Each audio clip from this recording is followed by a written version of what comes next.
The qualified ones are blacks killed by whites.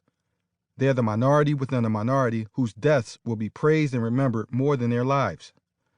Members of this elite club have hit the BLM lottery, and the BLM benefits package includes marches with customized slogans/props, canonization with eternal recognition as a martyr despite existing rap sheet, Wikipedia page, but wait, the perks don't stop there. Incessant comparisons to icons of the civil rights movement, i.e. Dr. King, Emmett Till, foundation created with celebrity endorsements, funeral live stream with eulogy delivered by an RGI member. The family gets a settlement, and if not, can make money selling paraphernalia. Be warned, a family quarrel may ensue. Presidential commentary. The white perpetrator will be caricaturized as a racist demon who believes that black lives don't matter.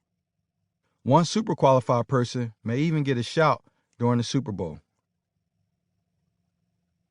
The disqualified. The disqualified ones are blacks killed by blacks. Being murdered sucks, and for these following individuals, it sucked more because the perpetrator was black. Thus, they were disqualified from national temper tantrums on their behalf, Black Lives Matter hashtags, or any other BLM race-based grievance benefits. Ultimately, disqualified blacks have to settle for anonymity and simple makeshift rituals, stuffed animal memorials, and candlelight vigils reserved for black-on-black homicide victims. For example, on a Labor Day weekend in Brooklyn, New York, 1-year-old Antique Hennis was shot dead while being pushed in a stroller by his father. The bullet pierced his skull, and according to an eyewitness, quote, there was blood all over the stroller, end quote. The bullets were intended for the child's father, who had an extensive rap sheet across 2 states, including weapons possession, controlled substances, automobile theft, and assault. I shot that motherfucker, boasted the urban terrorist after he thought he hit the child's father before a witness shouted back, no, you idiot, you shot the kid.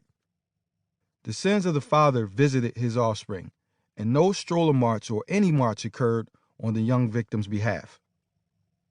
In Inkster, Michigan, on a lovely summer day, 2-year-old Kamaya French was sitting on a porch with her dad when an urban terrorist walked up and shot her point-blank range. His motive was retaliation, telling police that he wanted her father to watch her die. The father and the 12-year-old family friend were also shot during this hate crime. Yes, hate crime. In Detroit, 3-year-old America Williams was shot and killed when an altercation over Facebook post occurred outside her home. Someone took out a machine gun and began to fire repeatedly, striking America and 3 family members. In Kansas City, 6-year-old Angel Hooper was buying bubblegum with her father when she was shot in the head during a drive-by. I couldn't help but to notice there were no bubblegum marches. I guess she had to be buying Skittles. Chicago. Year after year, Chicago, also known as the Second City, places first among U.S. cities with the most number of shootings and black homicide victims.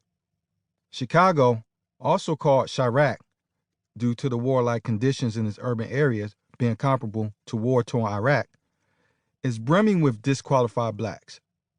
To thugs, Chiraq is a term of endearment, whereas the RGI thinks the name makes blacks look bad. It's funny how the savages who create those deplorable conditions are never demonized for making blacks look bad. I digress. BLM's website lists 27 chapters, but if Black lives truly matter, Chicago should be its headquarters, or at least the biggest and busiest chapter. In short, Chicago, where the son of Mayor Rahm Emanuel was once assaulted and robbed near the mayor's home, is the #1 place where black lives splatter via black-on-black genocide.